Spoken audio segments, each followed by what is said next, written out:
내가 뭐 하나만 물어볼게. 저 씨발 북악산에 못 왔다고 하더니 씨.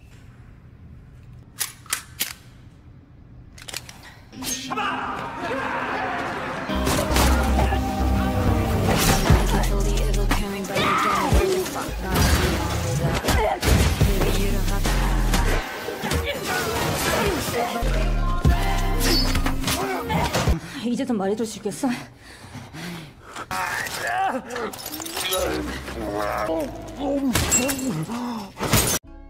Mengisahkan seorang gadis mantan pengawal khusus, yang hendak balas dendam akibat kematian dari sahabat satu-satunya. Niat awal hanya ingin mencari sang pelaku, namun ternyata ia harus terlibat dengan komplotan mafia di kota tersebut. Dan tanpa berlama-lama, langsung saja kita mulai ke alur ceritanya.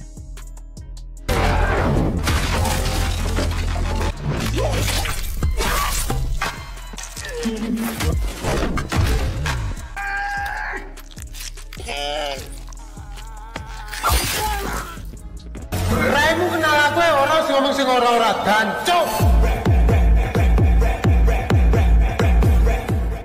Film diawali di sebuah minimarket di salah satu kota di Korea. Di waktu tersebut, terlihat beberapa pemuda yang mencari beberapa barang. Namun nampaknya mereka bukannya ingin membeli, melainkan ingin merampok minimarket tersebut. Di saat situasi terlihat genting, seorang gadis dengan santainya ingin membayar barang yang ia beli. 씨발 계산대 하려고. 잠시만요. Para pemuda yang merasa direndahkan karena tidak adanya rasa takut. Mereka pun mencoba untuk menyerangnya. 뭐하냐?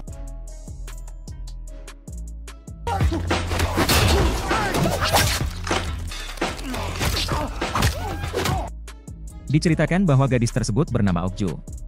Ia merupakan mantan pengawal khusus yang melindungi beberapa orang di antar negara. Karenanya dengan kemampuan yang sudah dikuasai, nampak para pemuda tersebut bukanlah lawan yang berat. Di lain sisi, kita diperlihatkan dengan beberapa pemain balet. Salah satu dari pemain tersebut bernama Min-hee. Diceritakan bahwa ia merupakan satu-satunya sahabat dari Okju, namun sudah agak lama putus kontak.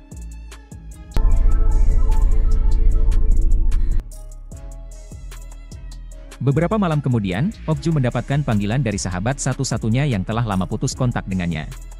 Di sini, Min-hee meminta kepada Okju agar dirinya bermain ke rumahnya. Dari sisi Okju yang sudah amat kangen, ia pun langsung menyetujui permintaannya. 아니야, 안 자고 있었어. 진짜 오랜만이네. 미안. 혹시 지금 시간 괜찮아? 어제까지 공연하느라 바쁘기도 했고. 지금 시간은 괜찮은데. Seperti kata saya bahwa Min-hee merupakan satu-satunya sahabat dari Okju. Yang mana, awal pertemuan mereka ketika Okju hendak membeli kue ulang tahun untuk dirinya sendiri. Selain penari balet, Min-hee dulu juga seorang penjual kue ulang tahun. Min-hee yang mengetahui jika Okju hendak merayakan ulang tahunnya sendiri, akhirnya Min-hee ikut bergabung. 누구 생일이에요? 제 생일인데요. 그럼 막 보디가드 킬러 이런 해외 업체에서 일하는데 우리나라 기업 Berlanjut ke filmnya. Ketika sampai di apartemen, Okju mencoba untuk memencet bel yang tersedia. Namun menyadari tidak adanya respon, Okju pun memutuskan untuk masuk ke dalam. Di kamar dari Min-hee, Okju menemukan sebuah kado yang tergeletak di atas ranjang. Ketika dibuka, isi dari kado tersebut merupakan sebuah sepatu berselipkan secarik kertas. Yang mana isi dari kertas tersebut, Min-hee meminta tolong kepada Okju untuk membalaskan dendamnya kepada seseorang yang bernama Chef Choi. Merasa bingung dengan maksud dari surat tersebut, di sini Okju mencoba untuk menemukan Min-hee. Dan ketika ia mencoba ke kamar mandi, ternyata sahabat satu-satunya bunuh diri dengan memotong pergelangan tangannya.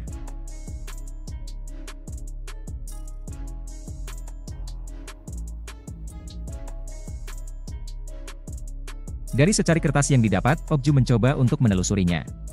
Diceritakan bahwa Chef Choi berjualan sushi online di jejaring sosial. Di sini Okju mencoba untuk memesan salah satu hidangan dari Chef Choi. Namun ketika transaksi sedang berlangsung, tiba-tiba Chef Choi meninggalkan obrolan.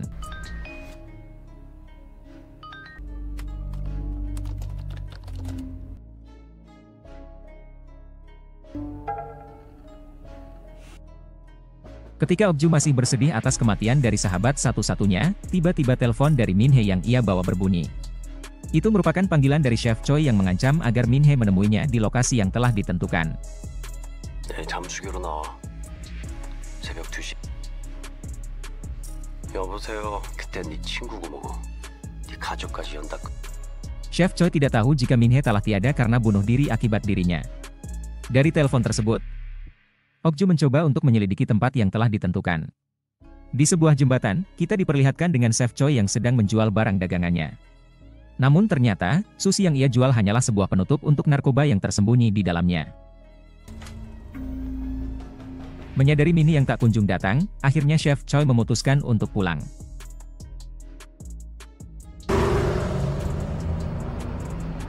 Namun di sini, Ok-ju memutuskan untuk membuntutinya ke tempat tinggal dari Chef Choi. Tempat tinggal dari Chef Choi jauh dari keramaian.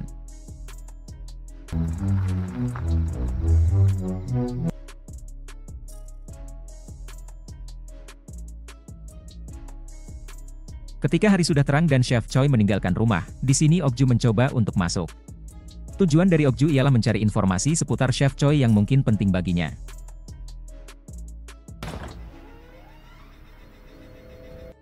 Tak hanya melihat-lihat, di sini Ok-ju mencoba untuk memasang beberapa mikrofon tersembunyi di rumah Chef Choi. Di salah satu ruangan, Ok-ju merasa penasaran dengan salah satu lemari yang menarik perhatiannya. Dan ketika dibuka, terlihat beberapa mainan dewasa yang amat banyak. Diceritakan bahwa selain pengedar narkoboy, Chef Choi juga seorang perundung dari beberapa gadis muda yang dianggapnya cantik.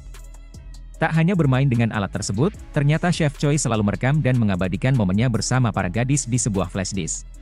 Dari sini dapat disimpulkan, bahwa beberapa rekaman tersebut digunakan oleh Chef Choi untuk mengancam akan menyebarkannya ke jejaring sosial. Dan ini juga yang menjadi faktor dari Min Hee bunuh diri. Min Hee yang selalu disiksa dan tidak bisa melawan sebab diancam akan disebarkan video dirinya ke jejaring sosial. Melihat rekaman dari sahabatnya, amarah dari Ok-ju benar-benar membabi buta. Setiap hari, Ok-ju selalu memantau pergerakan dari Chef Choi melalui mikrofon mini yang telah ia pasang. Sampai di suatu malam, Ok-ju mendapatkan informasi dari percakapan Chef Choi dengan temannya. Yang mana, Chef Choi hendak mencari mangsa gadis untuk menjadi korban di sebuah klub bernama Heaven. 그냥 낚시로 하자. 아직 성취감이 없으니까. 네. Dan dari informasi tersebut, Ok-ju mencoba untuk mengatur strategi. Yang mana, ia mencoba untuk berpenampilan secantik mungkin dan pergi ke sebuah klub yang menjadi sasaran dari Chef Choi. Tujuan dari penampilannya, ternyata Ok-ju memposisikan dirinya agar menjadi target dari Chef Choi. Yang mana dengan hal tersebut, Ok-ju akan lebih dekat dan lebih mudah untuk membalaskan dendam dari sahabatnya. Di klub Heaven, kita diperlihatkan dengan Ok-ju yang tidak lagi terlihat tomboy. Dengan setelan feminimnya, ia mencoba untuk mencari keberadaan dari Chef Choi.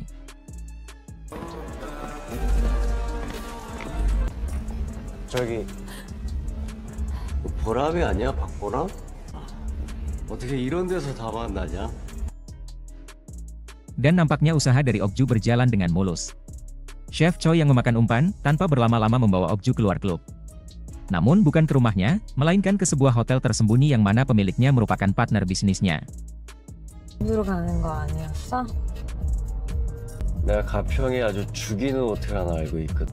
왠지 너가 엄청 좋아할 것 같아.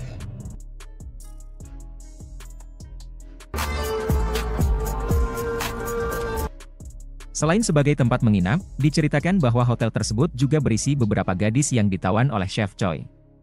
Beberapa gadis di tempat tersebut tidak bisa melawan, sebab diancam dengan video yang telah direkam.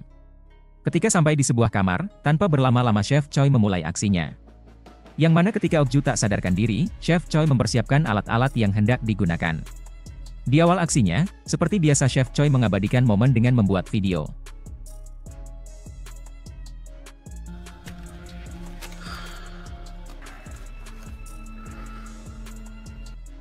Namun ketika tangan dari Chef Choi mulai tak terkendali, ternyata Ok-ju hanyalah berpura-pura pingsan.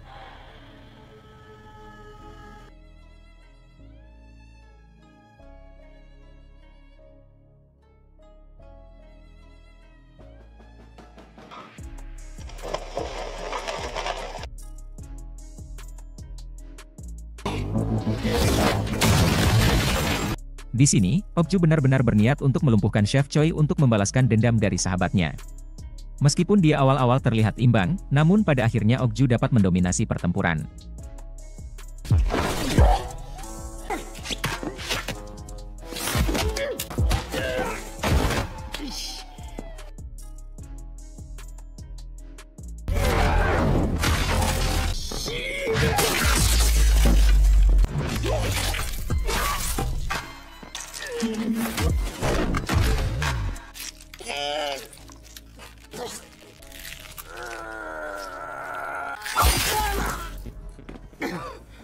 Namun ketika Okju hendak menghabisi Chef Choi, tiba-tiba sang pengelola dari hotel mencegahnya. Menyadari jika posisinya kurang menguntungkan, Okju mencoba keluar dari tempat tersebut. Namun tak segampang itu. Di luar kamar, sang teman dari pengelola hotel sudah bersiap siaga dengan gergaji di tangannya.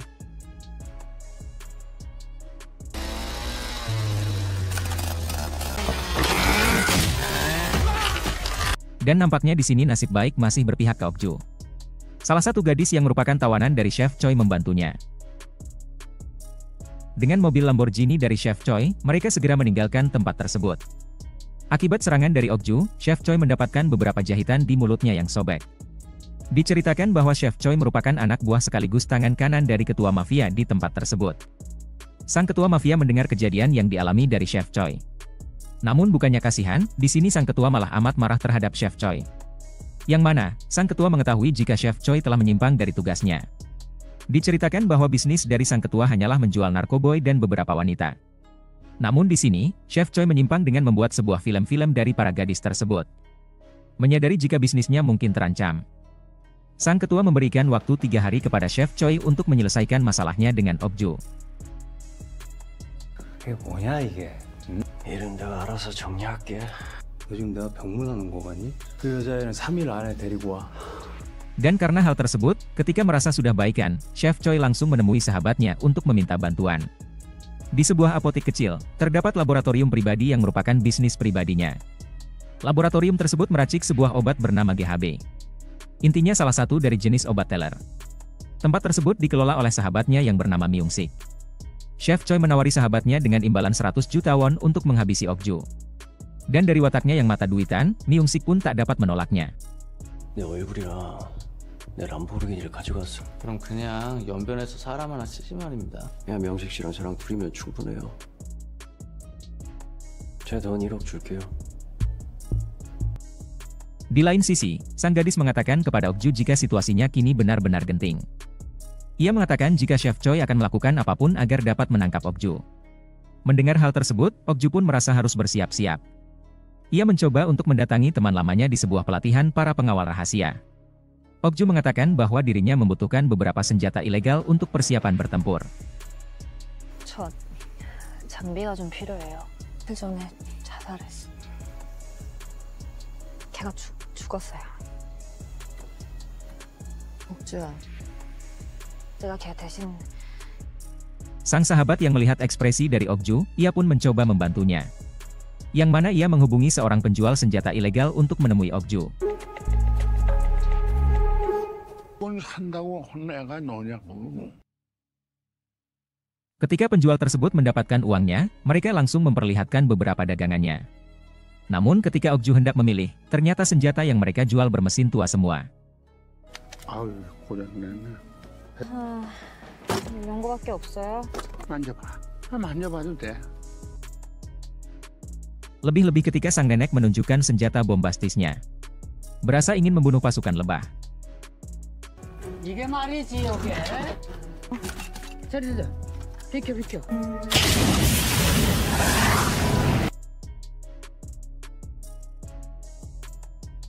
Di sini, Okju mencoba untuk membersihkan senjata-senjata tersebut.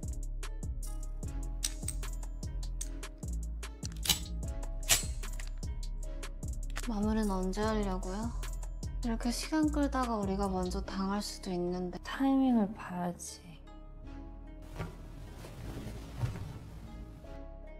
Di lain sisi, sang sahabat dari Chef Choi meminta bantuan kepada salah satu sahabatnya yang bekerja di kantor polisi.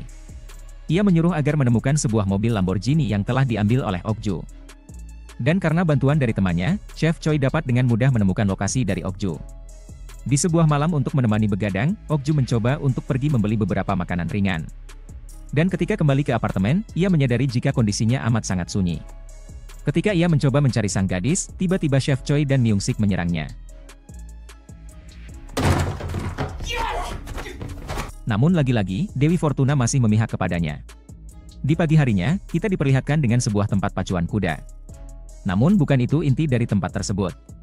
Pacuan kuda hanya sebagai pengalihan tentang bisnis narkoba yang berjalan di tempat tersebut. Di sini, Chef Choi membohongi sang ketua jika dirinya telah berhasil menghabisi Okju. 그냥 제 선에서 마무리하면 안 되겠습니까? 더 이상 개인적으로 활동하지 말고. 알았어, 꺼져. Sang gadis yang tertangkap, disiksa habis-habisan oleh Chef Choi. Di sini Chef Choi meminta keberadaan dari Okju, namun sang gadis memilih untuk menutup mulutnya. Di lain sisi, kita diperlihatkan dengan sang pengelola hotel yang mana merupakan partner dari Chef Choi. Ketika sang pengelola menyadari adanya pengunjung yang datang, ia mencoba untuk mengeceknya.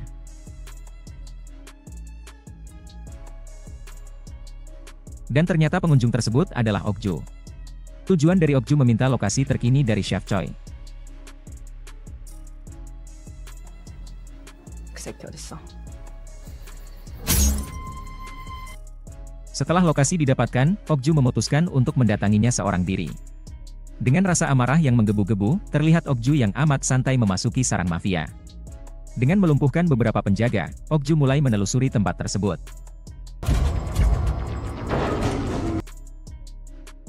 Di sebuah ruangan, Okju menemukan sebuah ladang ganja yang merupakan bisnis utama dari mafia tersebut. Tanpa rasa takut, Okju meminta keberadaan dari Chef Choi kepada semua orang.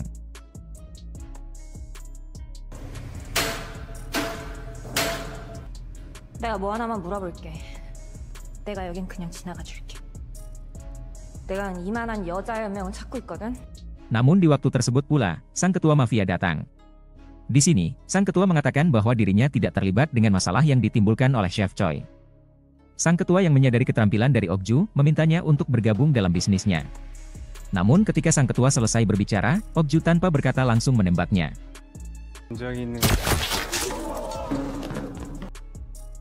Ketika Okju hendak menembakkan senjatanya kembali, ternyata peluru di dalamnya telah habis. Hal tersebut dimanfaatkan oleh beberapa anak buah di tempat tersebut.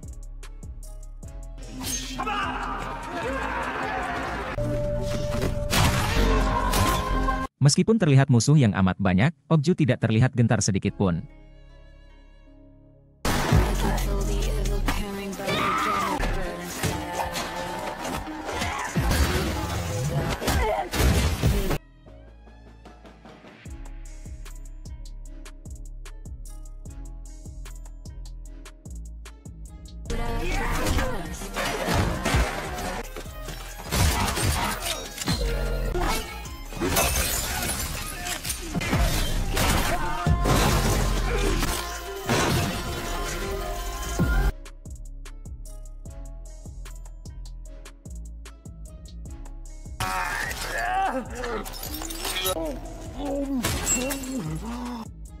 Ketika Okju hendak meninggalkan tempat tersebut, dirinya berpapasan dengan sahabat dari Chef Choi yang sedang membawa sang gadis.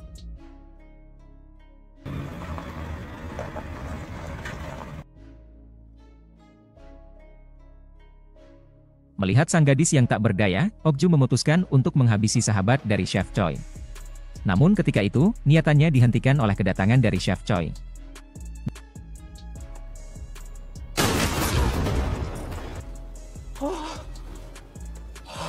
Di sini, sang sahabat meminta kepada Chef Choi agar dirinya yang menghabisi Okju untuk mendapatkan hadiah yang dijanjikan. Namun ternyata, Chef Choi malah menghabisi sahabatnya.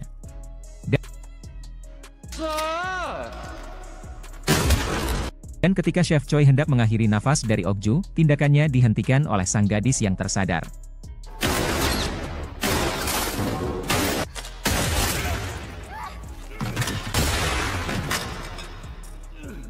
Dari tempat tersebut, Okju membawa Chef Choi ke pinggiran pantai. Diceritakan bahwa membakar ayam di tepi pantai amatlah nikmat.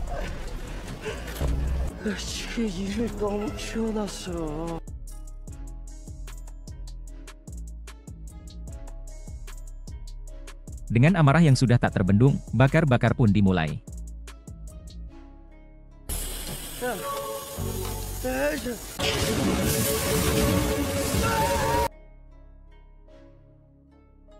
Keberhasilan Okju membalaskan dendam sahabatnya mengakhiri film ini. Saran dan kritik sangat saya harapkan.